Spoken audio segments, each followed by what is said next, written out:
stand up? Okay, all right. Hey, just want to thank everybody for coming to our speaker series. We have 5 of these a year. We're into the 3rd one. My name's Michael Richard. I'm with Suncadia Real Estate. I'm also the vice president of the Historic Society. Charlene's here. We have our president, Bonnie Hawk, in the back. And let's see, I'm supposed to make sure everyone signs the little registration that's going around. Is that Nick Henderson? Yeah, Nick's got it. Nick showed I'm up? not talking tonight. All right. Let's see. Yeah, before I introduce Roy, I just want to make sure we have copies of our award-winning newsletter. Charlene cranks this out. It's really informative on what we're doing with the Historic Society. We also have this is a cool brochure that I give out in the Telephone Museum. There are like 12 different, there's like an association of museums in Kittitas County, and it's kind of a roadmap of different museums that you can attend. A lot of visitors come through it, and I'm like, hey, there's a lot of other cool things to do in this county. So if you want one of these, grab one. Maria, we work real closely with the Heritage Club. Maria Adams, you want to stand up, Maria, and just everybody know who she is? Mm-hmm. Super helpful, kind of like we're working closely together. So here's the schedule of their events. And here is a book. How many of you guys have seen this book? Oh, good. Charlene, again, an idea came up. Maria was in a board meeting. We're like, hey, we need to do a book. So Maria, we're like, well, let's just do a coffee table book. It's easy, big pictures, little copy. 3 weeks later, Charlene called me and said, hey, I finished the book. It's ready to be published. 3 weeks. So, all right, well, let's get started. How many of you guys know Roy Susich? Right on. Roy is, he's been with District 7 Fire Department longer than any of the other fire people. He won the Pangrazi Award, and a couple of years ago? 19. I don't know if you guys know what that is. It's kind of Steve, I know you know what it is. It's a pretty big deal in town. And he has you're going to hear what he has to say about the buildings, the history behind the buildings. I think this is going to be a really fascinating. I think you're going to enjoy the content of this presentation. So let's give him a hand. Roy, stand up.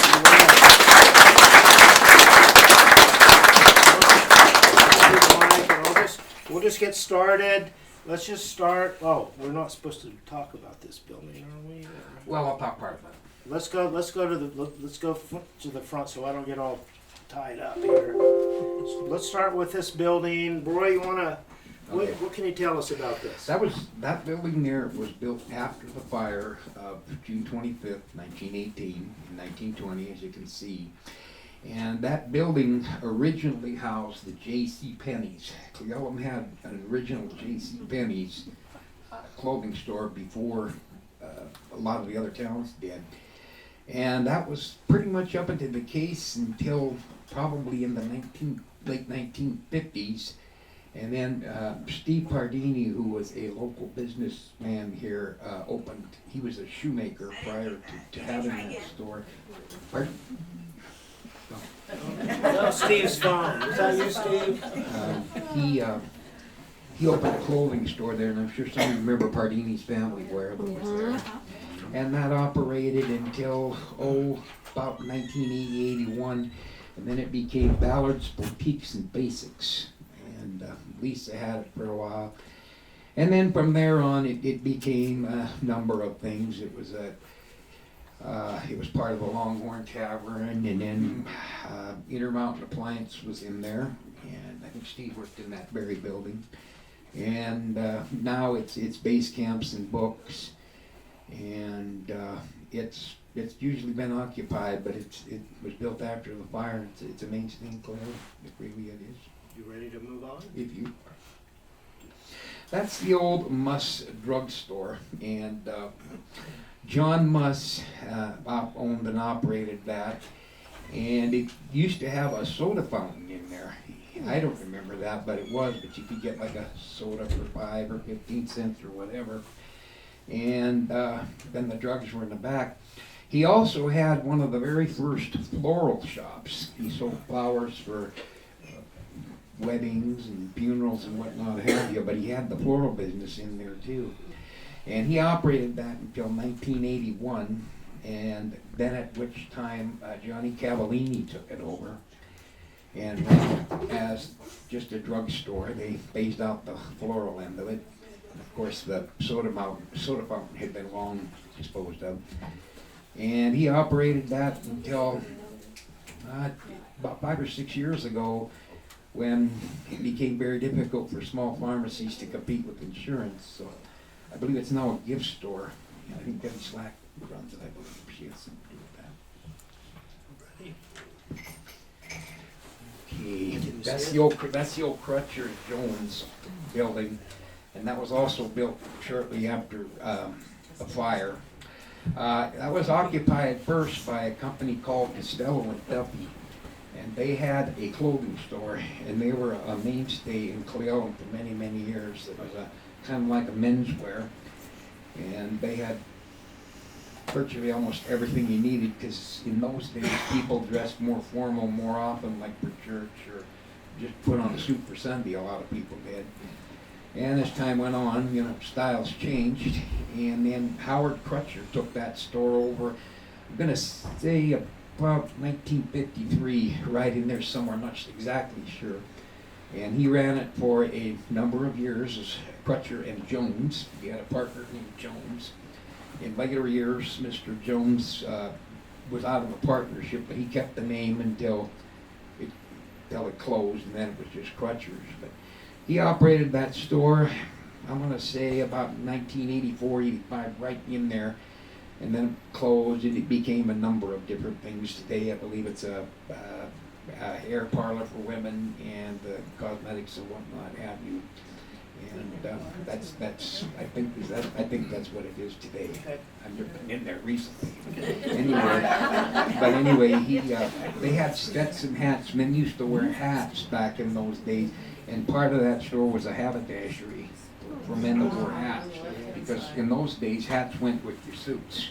If you ever watch like Leave It to Beaver or Donna Reed or any of them, I Love Lucy, you'll see men always wore hats with their suits. So John F. Kennedy, that was the style back then. Okay. Okay, that right there is the old City Hardware building and the old H&H Furniture. That was also built after the war. Upstairs was the Royal Hotel, and tourists used to stay there when they came to town. That was one of the older types of hotels, to where you got a room, but the restroom was out in the hall, and you had to get out of your room, walk down the hall 2 or 3 doors to use the restroom. They didn't have restrooms in the rooms like they do today, the hotel rooms. But that was about the time right after the First World War when that was built. And then the bottom was a hardware store, and it was known as Parsons. And that operated from about 1921-22 until 1945 as Parsons Hardware. Right about the end of World War II, a fellow by the name of Tony Giolotti took the store over. And at just about that time, he had a long, faithful employee named Russell Skinner that went to work for him. Tony operated it into the 1980s, and then Russell took it. And then when he got about 2001 right in there, he got to the point where he really couldn't anymore. So he gave it up. And it became, temporarily, it became a part of Blundstad Interiors, which was next door in that building. But anyway, it closed up and it became other things. Now it's ammunition, like sporting goods store. Next door was called the H&H Furniture, and that was run by a man by the name of Galen Hudgens. And he was a real local guy, and he trusted you and everything. You never had a problem with him. He delivered your furniture, and he stood behind his goods. He was a good guy. And then, of course, in later years, it became Hunstad Interiors and stores like that. But that building was all part where the Royal Hotel was up above, and that closed sometime after World War II, and then they used it for storage, and then for the longest time they boarded that up, and that was just boarded up, and it was just the hardware store and the furniture store. And then they took it down and restored it. I don't know what's up there now. I was up there a couple of years ago just to look. Okay. Ready? That's Mavericks. That was built about in the 1920s. Safeway came to Cleellum in 1924, and their original building was up there, right there by where Ireland's jewelry store is, by the Liberty Cafe. In those days, we had a lot of mom and pa shops in Cleellum that were grocery stores, and you also had the NWI building, which was right next to where Pioneer Coffee is now. All three communities had an NWI building, and it had groceries and hardware and that. And I could go on about that later, but I won't. But anyway, in 1936, this became Safeway. And it was, does anybody remember that? Yeah. But anyway, this was Safeway. And it was an older type store that they had a meat section, they had a vegetable, they had that. And I can remember my dad worked there as a meat cutter, and they had sawdust on the floor in those days. And the reason for that was I couldn't figure it out. He says if you drop some, it would stick to the floor. You can't do that. Now they used to get sawdust from the mill for 10 cents a sack, MC Miller Mill, but they did that. But anyway, that operated in that place until 1971, at which time Safeway built a new building, which is now Farm and Home, which was Joey's Corner before that. Until 1952, Joey's Corner burned down. And then a guy by the name of Sam Collodi had a barber shop there, it was on the corner. And then in 1971, Safeway moved into there. And they operated out of there, and and then they moved up where they're at now, and I can't remember, it was in the 90s, I can remember that. But anyway, since then, that had been a restaurant. It had been kind of like a Western store.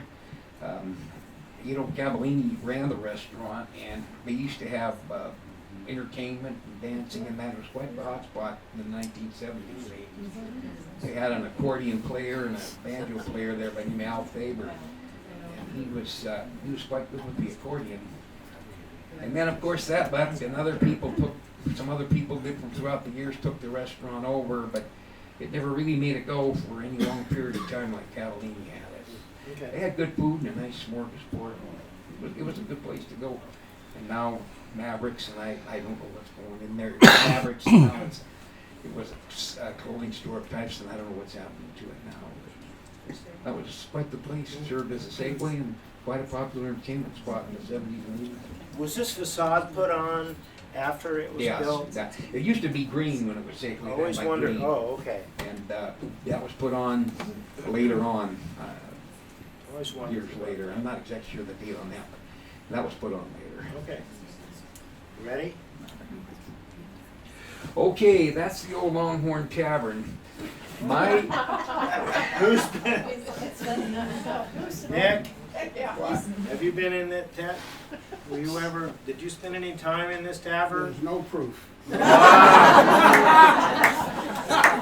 Anyway, I'm an eyewitness. that was built in 1926, Testify against me, I testify against you. and until recently, that was always a bar. That bar was called Jack's Place, who was also an uncle of mine, and him and Paul Miskowitz ran it. This fellow here in Cleellum that ran the bar. And it was a real popular old time bar. I mean, they drank heavy and they served stuff in there they shouldn't have. I didn't say that, but everybody's dead now. But anyway, as you see, the top portion of that bar, it used to be in the early days when businessmen had a building and they owned a bar, they always lived above their businesses. And that was kind of a financial thing and it's kind of a security thing.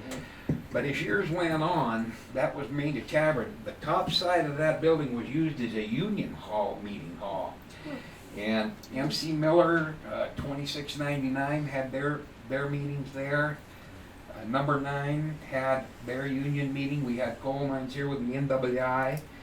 And I believe the old Number 5 local, which was also operated the wash plant, had their meetings there. So it was used quite heavily, you know, probably into the late 60s for a meeting hall. There were different things that went in there over the years. For a while there was an unemployment office, but that didn't last. And then there was a guy that put a photography service up there and that didn't last. So later years it was either storage or I don't think anybody lived there. But anyway, that's been a tavern pretty much up until recent years. Jack's had it. And then Longhorn Tavern took it, Margie and Boyd Davies had it, and then a number of people had it over the years. I can remember they made real good chicken at JoJo's. I couldn't go in there, but I'd wait at the door to get it. Nick could bring them out to you. Huh? They did, yeah. Because if I went somewhere where I went out in the woods, I'd call Boyd Davies and he said, I'm ready, you have the money. And I did. And they always give them to me at the door, that good chicken. But anyway, it later became, in the recent years, Sahara Pizza, and now it's the Orchard Restaurant. But like I said, it was quite popular as a union hall in the throughout the 30s, 40s. Okay, ready? Okay, that's Ruby's. And that was built shortly after World War I as well. That was the old independent meat market. And originally started a guy by the name of Davey Bettini had it. And he was a local family member. It was an old time market. A lot of people, big credit, which meant that if you couldn't afford your meat now, you'd pay for it at the end of the month when you had checks. People kind of lived more penny to penny because they didn't have the cash like they do now, credit card or anything like that. But that was an old time market. And they didn't have any they had a hand grinder for hamburger. They didn't have any bandsaw. Everything was cut. In later years, a fellow by the name of Tom Lambert took that over. They had the Lamberts out there, and he ran the market. And believe it or not, my dad worked there too. And it was an old time market. It didn't have much of a display case because they didn't have power equipment. But if you wanted something, they had it in the back freezer, and they'd go get it. It was usually brought in as a whole beef hanging, and they'd cut you whatever you wanted out of that. And, that was how it was done in the old days. That was one particular.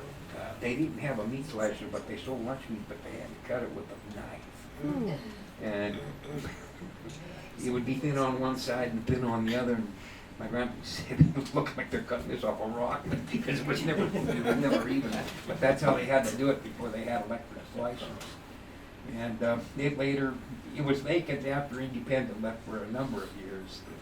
And then different things went in there. Ruby's is there now. Town used to use it for certain events. If there was something came to town, Cub Scouts used it for like pine box derby racing and different things like that. That was also, as you see, topside part of the same hotel, the Royal Hotel, as you can see. Topside of that. Okay, that's the old Schober building.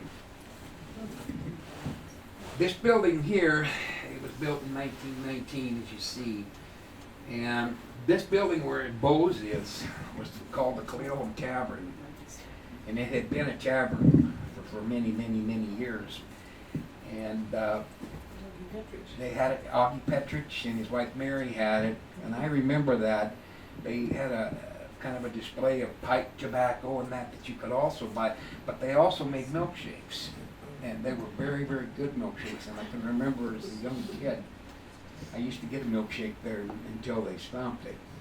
Later on that they sold it. But this portion of the building next to it, which is a chiropractor center there, that was originally what they call Ashman's Cafe. And a fellow by Bruce Ashman had that. And that was kind of one of the main cafes in town. It was very well known. The Ashmans are related to the Steiners, and the McLeans were some of the original Cleveland families to come in. But they had that cafe, and they ran it for the longest time, and it was quite a mainstay in Cleveland. It operated until about the late 1950s, about 1958, I believe I want to say. And then it became what they call the Top Hat. And that was run by Fred Gaskell and his wife. And Fred Gaskell's sister was May Cresper, who ran the Sunset. But he ran that as a Top Hat for a number of years, and I can remember that as a kid. So it was a cafe up until about 1970 in there, and then it was used for other purposes, the buildings. But I can remember they had a sign up there with a hat. It was called the Top Hat.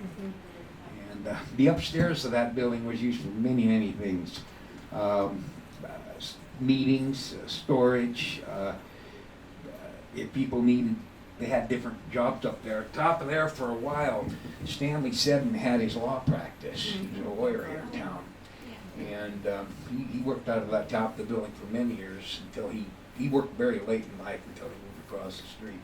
But it was an attorney's building, and then it was later it was like a shape shop gym where people did exercises and different things like that, and a meeting hall for different things. So that building had quite a lot in the back, so it was heavily utilized for a long time. The very popular Harris Avenue Deli was where Bo's is right now, and that was a new thing concept at Cleveland. A family by the name of Ballmer's brought that in.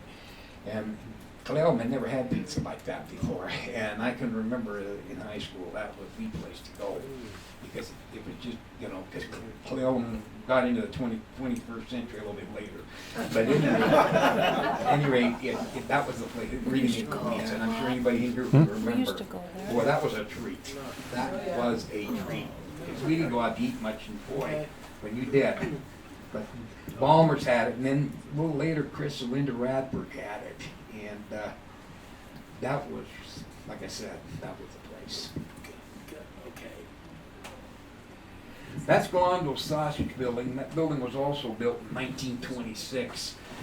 Louis Pardini, who was an old timer here, he had immigrated from Italy, had a shoe shop there, and not only, he didn't at that time import any shoes, he made shoes.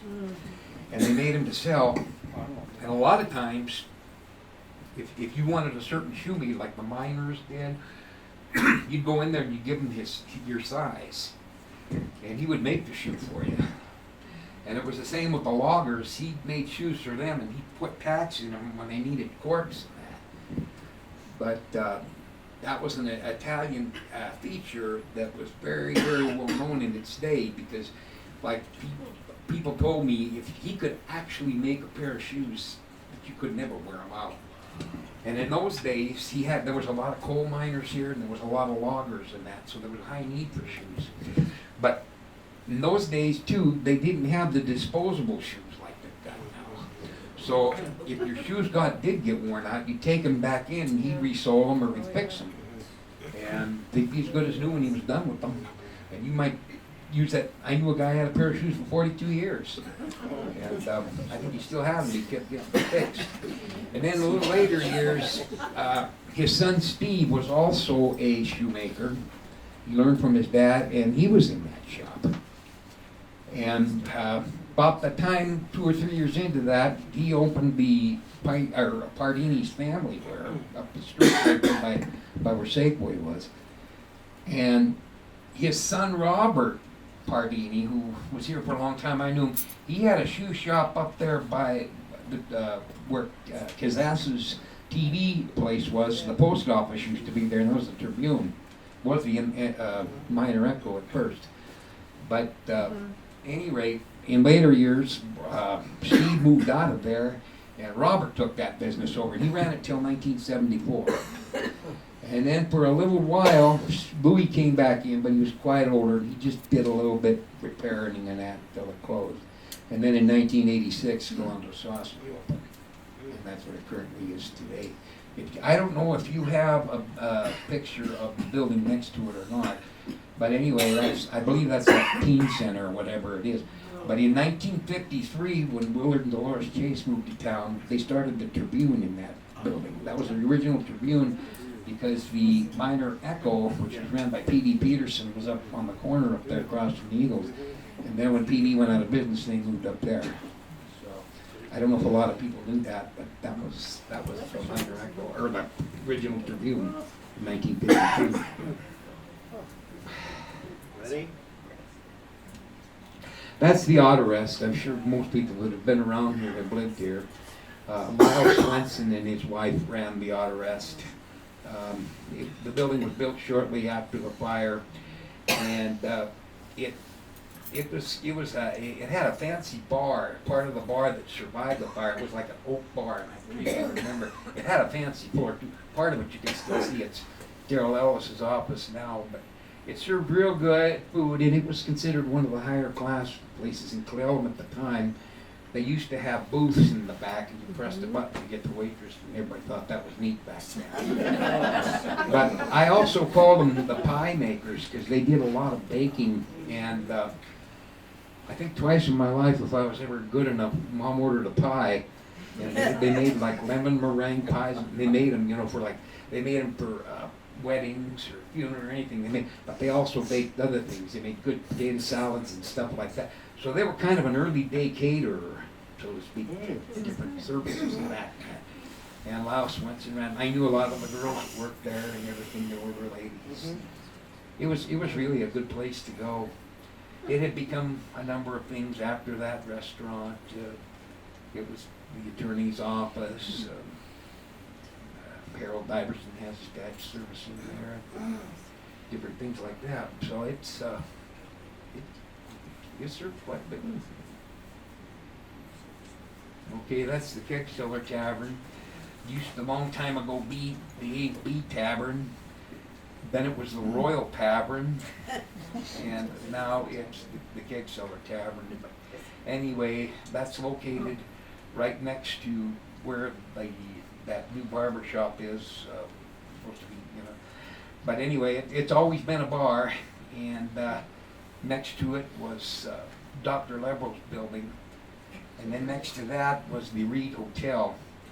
The original Reed Hotel was built in 1887, one of the first buildings that the town applied. It burned and was rebuilt, and along with the Reed Hotel in that group of buildings, there was the Dinner Bell Cafe, and there was a cafe right next to it. In those days, the train used to stop. The train depot was across from where Napa is now, and you'd have layovers. So they had hotels for people to stay in overnight, but if you were only staying a couple, 3 hours, they had like the Dinner Bell Cafe. Across the street on the corner was the Gem Cafe. And around the corner you had the Silver Dollar. So a lot of times if people stopped, they could go get bite to eat before their train went somewhere else. But that had always been a tavern for all the years that I knew it. Okay, that's the Bull Durham building. All right, that was right across the street from where the train stopped. And you don't see it now because they redid a lot of that, but originally, and I believe on the side it's still there, that building was made of sand rock. Well, that was the same sand rock they used to build the Rosin Cafe, which was known as the Freezer Shop. Well, at that time, we had a sand rock pit here in mine in Roslyn, and it was up on Idaho Avenue, up above the Catholic Church, up there above where I believe Dr. Schmidt lived. And there was a big hole in there, and that was their quarry of making sand rock. It was local made sand rock. And in Roslyn, they had the garage behind the freezer shop and the freezer shop, and this too. So that was local made sand rock that built that.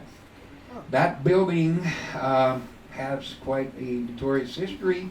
The bottom of it was a bar It was called the Bucket of Blood. And it was and in those days, we had a lot of miners here who drank heavy and that. And there was always a fight or something there, and there was always trouble. So, I mean, if you were looking for trouble, you found it there. And it happened there. That's all I'll say about that portion of the What else did they do there? Have a presentation. What happened building. Well, upstairs? let's just say the upstairs was used for less honorable features. Okay, we better move on. I'll let you We think. better move on. Okay, that's the minor roasting. Anyway, that was the Pioneer Coffee.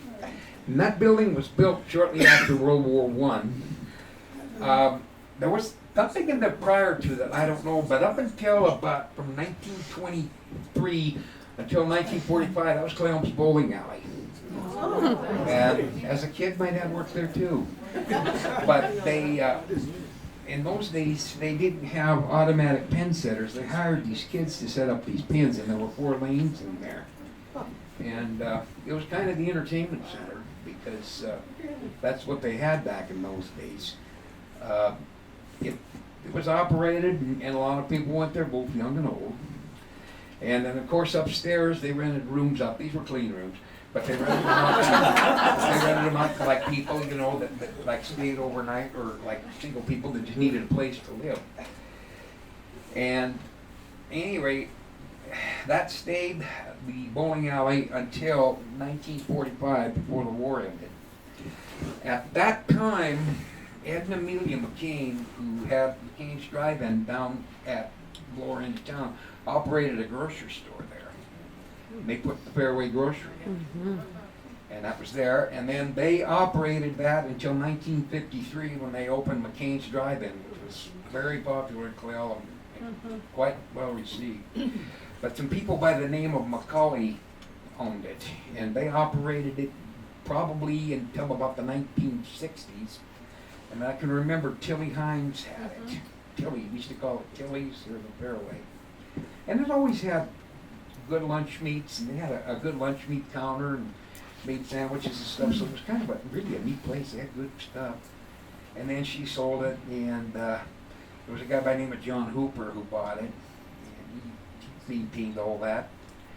And then there were some people by the name of Durantzos that had it. And then in the very end, Butch and Wilma Phillips had it, and they kept it as pretty much as such. They had good lunch meats, and sandwiches. I used to go there all the time. And then it closed for a while and became the Pioneer Coffee. And this vacant lot right next to it was the NWI store. And that opened about 1903 in Cleola, and it closed in 1954. It was the second to open and the second to close, and that was similar to the ones that were in Roslyn and Ronald. And it was for miners. They also sold tourist goods. If you came through town, they cashed, they sold tourist goods. But they had good quality merchandise. They did, all of them did. It was sort of like a kind of a early day mall. It had all kinds of stuff every day: vegetables, meat, fruit, groceries, clothing, hardware, you name it. And it was an early day superstore is what it was. But then as time went on, mine started dwindling. 1954, that one closed, and they tore the building down. That's the old telephone office, the old Central, and that was built right after the war. That was the telephone museum, and an interesting note on this, Cleola was the last town in 6 western states to get a direct dialing system. When you called up the operator, she had to go, "Number, please." And an interesting note, we had a lot of immigrants here in them days, and a lot of the operators that they hired there could speak their foreign languages as well as English. So if somebody spoke, say, Italian or Slovenian or something like that, and they couldn't speak anything else, 99 times out of 100, they could talk to an operator that could speak that language and relay whatever message had to be made. And they served the community very, very well for a number of years. Until that part was done from a house, but they closed in 1966, and for the most part, fires and the police calls were dispatched out of this building. For instance, the police, before they had radios, which basically came in 1968 and 69 after it was closed, if somebody called the police, Central would answer. Well, there were 3 green lights on poles in town. One was in front of Mike's Tavern, the other one was in front of right there, and the other one was on the corner where Washington Federal is. So what they had to do is the policeman had to kind of stay in that area where he could see that green light. So if the green light was on, he could stop in there real quick and they could tell him he could go. Or if he saw the green light, he had to get to a telephone as fast as he could. And then he could go respond to the trouble because they had no radios in those days. And that system was used for quite a long time. And you know, it's only been just a few years, and I'm kicked myself for not doing it. But the last green light before they did that remodel was still in front of Mike's Tavern. And I wanted to get that off the pole and put it in the museum. But I just didn't move fast enough. They also dispatched the fire for free of charge for the city. They did the police and the fire free of charge. And part of that box goes with this. But at any rate, if somebody called in and there was a fire, they turn a switch. And that tripped off the siren here down there at up above where the new fire station is. And there was also another one in 1951 that was put down there on a building behind the bakery, and that was the old number 2 station. That was an old Nazi war raid siren, believe it or not. And that one came in 1951. But anyway, what they did is, you know, everybody wanted to know where the fire was, and they tie up the lights. So the firemen had a password that they changed every time. Once it was smoke, next time it was flames, and they'd give them that password so they'd know they were firemen. Because what happened then, the firemen responded to the station, and then they had to call and find out where the fire was. And there was a chalkboard. They wrote it down. And it told them. So the trucks left, and many firefighters got there too late to get one of the trucks. They'd know where to respond. It was on there. But they had a password like smoke, flames, different ones. And that indicated to the operator that they were real firemen, so she could tell them where it was. Really? And that was the system. That's the Umpqua Bank. That was Frank Carpenter's old bank. And that burned, but the walls didn't. So they rebuilt on June 25th, 1918. And they refixed that building. There were other buildings in town that had walls, but that was one of them. They refixed that building up, and the gentleman by the name of Frank Carpenter, who lives in this very house, was the first banker there. And it was Seattle Trust and Savings. Seattle Trust and Savings came in, and they had a branch in Roslyn, where the Roslyn City Hall is now. That was the Seattle Trust and Savings branch, ran by a fellow by the name of Joe Smith. And anyway, a lot of your banking was done there in the old-fashioned way. Upstairs, in the earliest years of when the telephone office came to Cleellum, it was upstairs in that office up there. And that was there until about 4 or 5 years, until they moved down to where they are now. But I interviewed a lady, Josephine Ridgick, and her husband John was a barber, and he had a shop up there at the same time the office was there. And then in later years, there was chiropractors there. There was a dentist up there by the name of Dr. Credell. And the upstairs was always utilized. It had a side door here, as you can see, for all the business that needed to go upstairs. But at any rate, it was a very used building. And then, of course, it became Seattle Trust and Savings for many years. Before that, the upstairs basically just became part of the bank.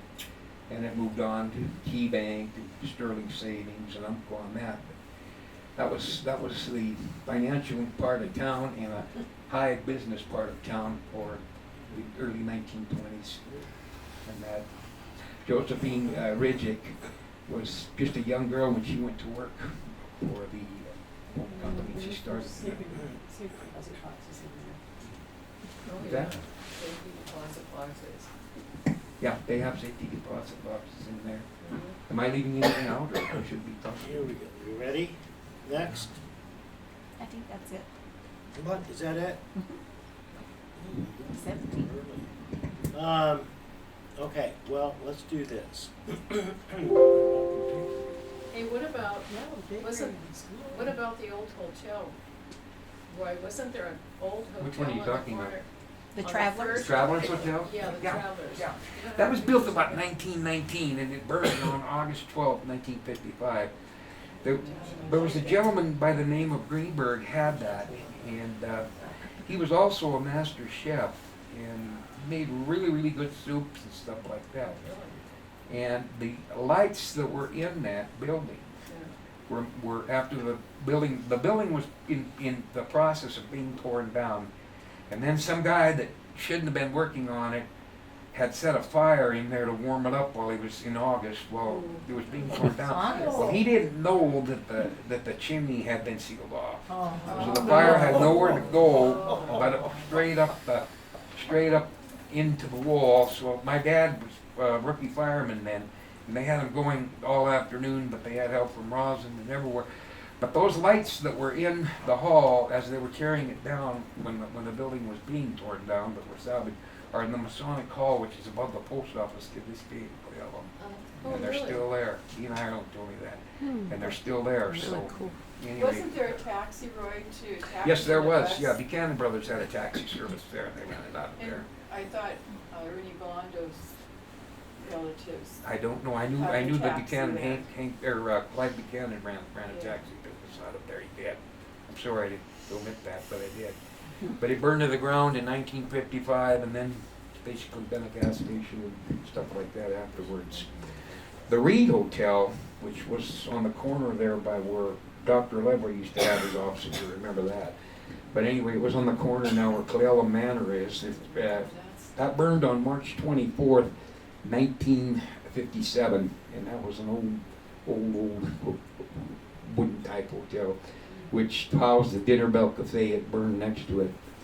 Interesting note, across the street, we had buildings burned. We had a paint store here by Priscilla and Brooks, and then there was a clothing store, and then Rudy's burned. That was rebuilt, and there was a furniture store that burned on June 12, 1961, and that was quite a fire too. Some of you might remember. Is that where the laundromat was, Rudy's? Yes. Yeah. Not on script either. Yeah. But that was Rudy's Tavern that burned. He rebuilt that with the green stuff you see today, which is now the laundromat. And then there, Priscilla Rooks, they had what they called Dutch Boy paints. Yeah, right. And when that thing was blowing up, paints were blowing up, turpentine cans were blowing up. And then there was a clothing store. I don't know if it was still in business, but it also burned in those buildings in the food building. And the only one that rebuilt out of that was Rudy's. And then on the corner was the Jim Cafe, and that was made of bricks. They were able to save that. Okay, what about the Rose?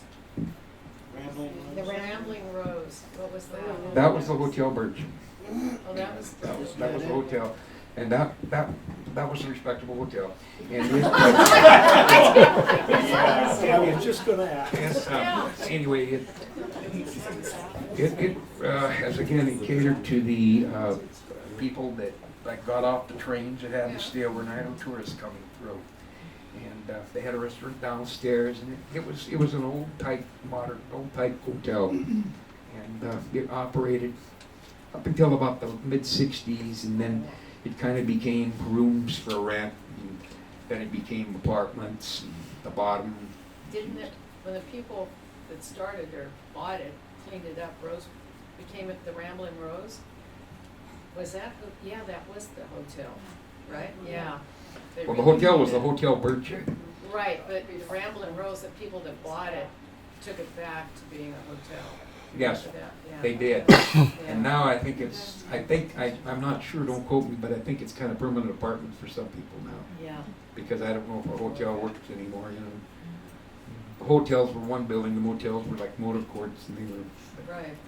It was an old type hotel, the same, you know, where you slept in a room, you had to get up, go down the hall, use the restroom. Mhm. Most people are more modern than that now, so. Hey, what was on the corner of Oaks and Railroad? The empty lot now on the left-hand side or the west side of the Bull Durham building? Remember that? Or the city, next to the city. Yeah, on the alley side. There was a building there. Yeah, what was that? Okay, Napa had their building right there below where the Mexican restaurant El Caporal is. And that and the Silver Dollar Cafe and Fritz's Barbershop were all tore down. But in Frank Padovich had the Napa, and then in 1953 they moved it to where the Bull Durham is. And that was Napa until Bob Williams took it. That building, as far as I know, on the corner there, I think was something with the car dealership. That's something I never remembered as a kid. That's one I don't. I'm sorry, but I remember that as a kid. I'm sorry. Yeah. Yes, there was. The Studebaker factory was where Tuckaway is now, and that was ran by Andy Juris. Yes. And he sold Studebakers, and he had a garage, and then he had a little parking lot between the Longhorn Tavern where Galando's is now. He used to have Studebakers for sale there. And he had a good mechanic garage, and originally he had an old gas pump where you used to have the gas on top like in a jar, in a big bubble, and you could see it come down. But that was Juris's garage, and it was there for many years. And he ran it as. And then the Chef garage was up by the Sunset. That was Alexander's garage, and it was across from the Sunset. Yes, they tore that down, and then it later became Helgeson's garage. That garage was used for many. It sold Chevrolets and did repair works and that. Okay, where was the Ford? I'm going. By the city hall. City hall, yeah. Oh, that's right. That was the Ford. Yeah, Ford. besides. Yeah. Where I guess you'd say the attic treasures or the where Puget That Power, was, yeah. where Puget Power, that was the Dodge garage. Yeah. And Earl Cox and Matt Albo had that, and they sold Plymouth and Dodge. And they had a repair shop. Earl had to get out of there. He was breathing in that stuff all the time. He had to get out and the parts out. That ran for quite a long time. Then across the street there was a garage, and it was ran by a fellow in town called Jim Pennington.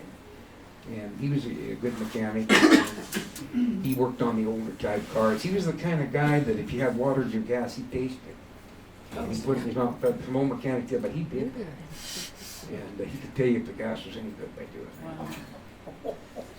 Roy, what can you tell us about the Vogue Theater? I was just gonna ask that. That was the original Rose Theater, and that's where the Cleveland Fire started on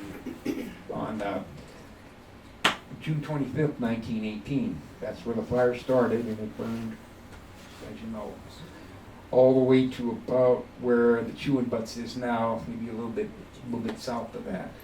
But anyway, that theater had there were some projections coming in, but it had a stage because in those days people did live plays. They didn't have all projections and stuff like that. So they actually did live plays, and kind of a new thing. The Vogue Theater did have a stage. That reopened as the Liberty Theater, and then it got a little more modern. They put it in upstairs, and they had it. And then it became the Vogue Theater, which ran until 1965. And I remember as a kid, I saw one of the very last movies when it was still the Vogue Theater. It was Mary Poppins, and then it closed. And it was closed for a long time up until about the 70s, and then it reopened. And it changed hands several times, but TV was coming in and different things like that. So it never really made a go of it for long. Different owners had it and they tried, and now with like Netflix and stuff, theaters, you can get the same thing at home. But anyway, that's where your fire started in 1918. How did it, electrical fire or cigarettes, somebody smoked? They said some guy was doing some burning, and it's kind of funny because when the fire started, the wind blew east, and they had shingles on the roof, and it was starting spot fires everywhere. Oh. And they called, the mines were running then, and they, like number 7 and 8 Penn and all, and they called the men out of the mines, and what they were trying to do was dynamite houses to try to make fire breaks for the mine, or for the fire. But it never worked because the shingles would start fires 2 blocks away. And I interviewed an old gentleman, Clell, and he was born in 1905, so he was about 13. But anyway, his name was John Kurtz, and some of you might remember him. He worked for Cyril over there. But he was 13, and he said he could remember that when the fire was burning, he ran home to tell his folks, I guess, and already two blocks away from where the Rose Theater was burning, there were spot fires already starting. And the whole town was made of wood. And there was an older gentleman named Stanley Payson. He was a young boy here too. He told me that everybody was trying to use water. And there was no pressure in town because they didn't have tanks then. They're trying to get water out of Tillman Creek, but it was just overtaxed. They put an old fire truck, a 1914 fire truck, on the rail from Yakima and sent it up to Cleom on the train. But by the time it got here, I mean, we couldn't do any good anyway because it was on the steamer, but they did that. And yeah, so they did that. Interesting thing to note, Yakima was the first motorized fire department west of Mississippi. So they had trucks before Seattle or anybody. Really? It was kind of interesting. But anyway, by the time it got there, it was good. But it took out a lot. There was one particular gentleman, they were going to dynamite his house, and he come out with a shotgun. And they did dynamite his house, and his house didn't burn. There was a lot of things. And my uncle, Frank, he told me that, a lot of the kids that were poor, like Hazelwood Grocery for one, when it burned, all the cans that were in there, they had the labels burned off, and so they couldn't use them. So they took them to the dump, and the kids went over there and they opened the cans. And if it was something like peaches or something, they liked it. But if it was something like hash or something, they didn't like it. They left it there. But a lot of kids, that's how some of the kids did that. That was different back then. The Red Cross had brought in a number of tents after the war, after the fire. And World War II was just coming to an end. It ended in November. The fire was in June. It ended in November. But anyway, they brought in a bunch of tents, and that was almost the very peak time of when the mines were running at their highest point. Clealum, number 7, Independent, Mines on the Hill, Cooster Mine, blah, blah. So Clealum decided to rebuild. And of course, they had Miller Lumber working. It burned as well, which supplied a lot of lumber for the area. That's why in those days, when you look at pictures, there's not many trees around the town because they had to use trees for local lumber, and they used a lot of those trees for mine props in the mine to hold the mines up for safety. And there were different people that had contracts for that had them. But they bought from local people, local farmers and everything, Patrick's, NWI, all they had to have timbers. I have a question. Were most of these buildings, they look pretty uniform. Were they built by the same builder? Some of them were from east of Clealum onward. They built everything. They tried to build everything out of fireproof material. I don't know if it was the same contractor, but a lot of it was the same plan. Because like some of those buildings that I told you that didn't burn, like that did burn, but the walls were saved, like the State Bank and the post office and the Clealum Bakery. They saved their 1906 brick oven and put that in the new facility. So that part of it was saved. But yeah, they did. And they tried to build it out of more fireproof material so it wouldn't happen again. Those old towns that were built out of wood were just waiting for something like that to happen. It's a miracle it didn't happen sooner than it did. Almost every town burned. Ellensburg burned on 4th of July, 1889. Like I said, you got a wind behind it, and there was wood and shingles. You get some wind, they start spot fires blocks away. Do you know where the brick came from, Roy? What brick is that? To build these Not buildings? that particular, no. I know of the sandstone. They did have brick. They had a brick factory here, but I don't know if these bricks came from that. But when they put the Clealum water system in from Winston's Bridge up there, it was during World War I, because at that time Clealum was getting water from Tillman Creek. So they were going to try a gravity system from World War I. Well, they had a bunch of pipe ordered, and it was coming from Belgium, and it was steel pipe. But it was during World War I, and the Germans sunk the ships that were bringing them over. I don't know how many were coming, so they went to the bottom of the ocean. So they couldn't get that pipe. So they were over there by where the Fireman's Park is on Grant Street. There was a stretch in there where they used to have a loggers festival, and they had a cement plant there, and they built the cement pipe there. But they hired a lot of guys that weren't professionals, and for years the pipeline leaked quite a bit. But well, an awful lot really. But it went from Bullfrog, come through Bullfrog and down past the cemetery. But even as a kid, I can remember there were leaks in the ground that you could go swimming in. They leaked out the walls. And they figured for every 500,000 gallons that left the river at Winston's Bridge, maybe 100,000 gallons got to the tanks. So that was quite a thing. And they were always fixing it. I remember Ernie, Chuck Smith, all those guys were fixing it. Then 1972, they procured their water from the Yakima River. I have a question. Sure. In one of our history books of Cle Elum, there's a story about a merchant, A.G. Perry, that ran Perry's Hardware, and he got murdered in his store. And I've always wondered, where was that? Perry's Hardware. I wish Fred was here. I don't know what Perry's Hardware is. I'm sorry. And then also I heard there was a huge greenhouse Yes, there on was. the east yeah. end of town. Yes, there was. That was down there on Short Avenue by where my dad worked there as a kid too. But at any rate, it was down there by where Elmer Renfro had his property, where the county city shops is now, but you go up Short Avenue.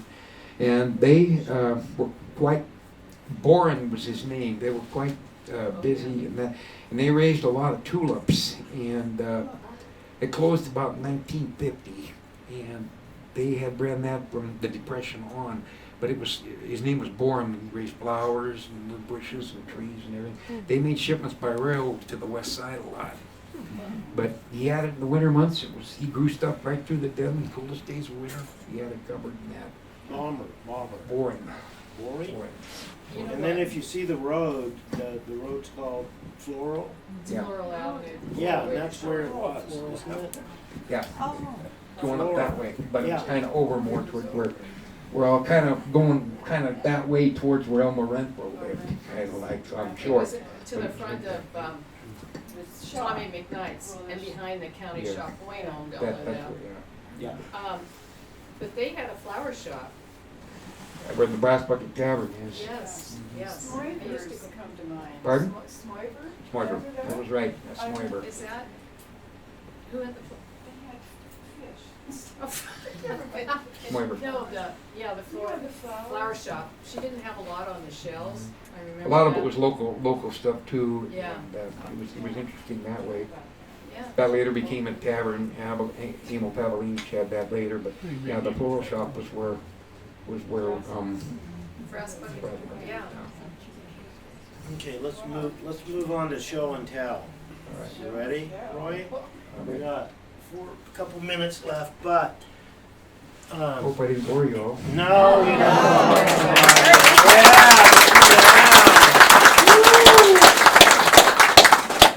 So let me see that mic for a second.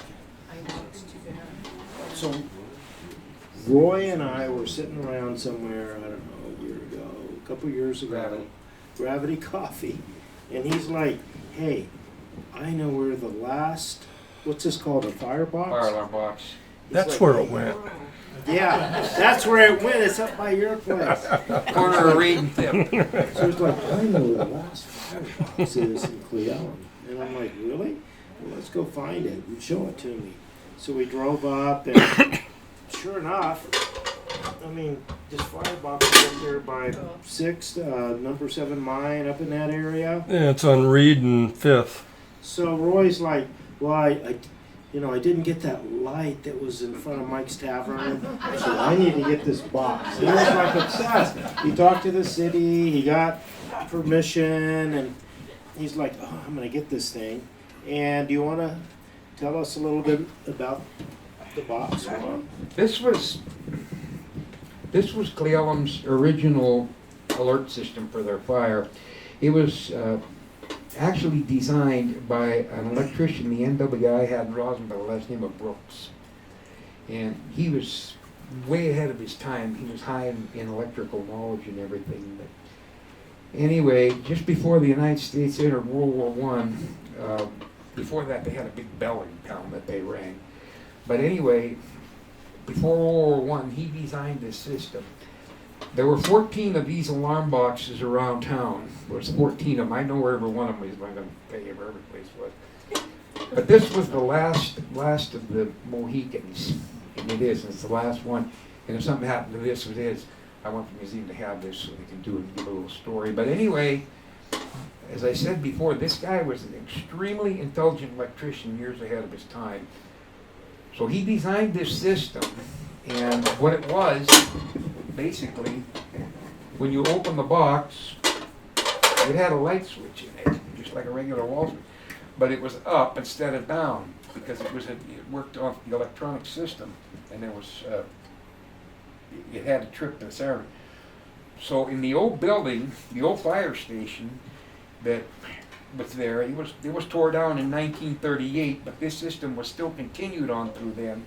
And they put the system in the new building, but if there was a fire, you ran to the nearest box because not too many people had telephones in those days. So you went to the box, you open the box, you pull the switch down. That triggered off the siren at that time that was down where Fire Station 51 is now. And then on that same note, right there at the station, they had like a big box, and there was a dial there, and it told. But it had 14 spots, and it told which box that fire was coming from. So what you did is when you trip that off, you pull the switch down, and that set the siren off, and it had a click, and it showed you what box it was. So you let the switch down until the fireman got there, but when they saw what box it was, you stayed there until they got there, and then you showed them where the fire was and what the trouble was. It kind of was a joke for some kids to play around with. But at any rate, there was 14 of these boxes in town, and they were used pretty much up until both telephones came in. But it was really quite a system, and like I said, there was 14 of them down. I could tell you, but I'm too much long. But anyway, this system was used pretty much throughout the 50s, and I believe the last one became inactive in 1965 when the Miller Mill closed, because they always kept that one active for fires and a few of the others. And then in the last years, up until 1976, they only had one work, and that was in front of the city hall, and that's the one the night police officer blew the 9 o'clock whistle. And I thought that I blew that a lot of times. I was just going to ask you. I love that. That was so neat. But the 12 of these boxes opened up like that. They opened from the bottom up. But the boxes that were one on Carpenter's corner and the other ones at the city hall opened to the side. And I knew the night cop every night. It was between me and Jackie Kenoy, I'll tell you. But anyway, I remember it was just the neatest thing in the world. And then the same thing, they got a button inside. These boxes were ahead of their time, and they saved a lot of. They saved a lot of people. People didn't have cell phones, and then of course yeah. Go ahead. Well, that started originally, You had to be home. in Roslyn, they used to have what they called the mine whistle, and they blew the whistle up there, and that meant certain mines worked or certain mines didn't work. It blew every night. It was the mine whistle. You might remember that, the mine whistle. But the 9 o'clock whistle in Cleellum was a curfew. They used to have curfews, and then Dave Roslyn had one too. I remember That meant that you had to be off the street or headed in if you were under 18. Go ahead.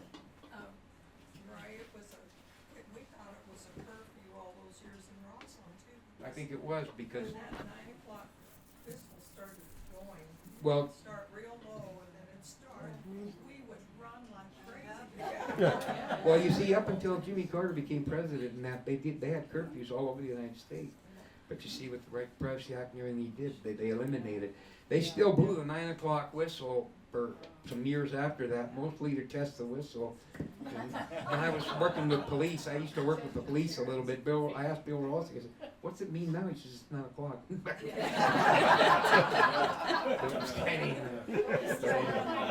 But boy, as a kid, I'll tell you, man alive, I used to blow that whistle. Bill Dick Monroe was a cop at night, and I knew him real well. Joe Banana, man, every night. I said, "Did you hear the whistle blow last night?" "Yeah." "Did it sound different?" "I blew it."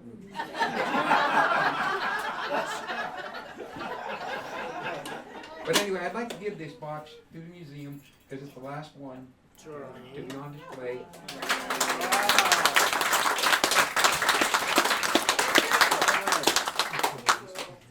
So, well, Now's your chance to get it. just want to give Roy a big round.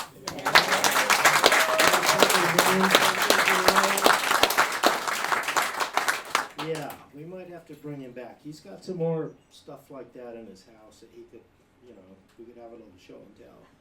So, hey, thanks again for being here. Hopefully you guys learned a lot. Don't forget, most of our revenue comes from donations. So again, the box on the right-hand side is placed there strategically. Right, Charlie? Just like, make sure you mention that at the end and the beginning, which I forgot. So anyway, I hope you guys enjoyed it. You learned a lot. It's good having you here. We do have another. Yes. Are you developing one or the other of you, like the other buildings that you know weren't included in Yeah. this? Do You like the star cleaners? There you go. Oh, I was waiting for that. The Cyril's and Hazelwood Grocery and all The the two- Dan's Grocery, City Chicano's Grocery, the Electric Bakery, the Modern Bakery. That was where the drugstore was, Rick Grill and the bakery, Water Bakery.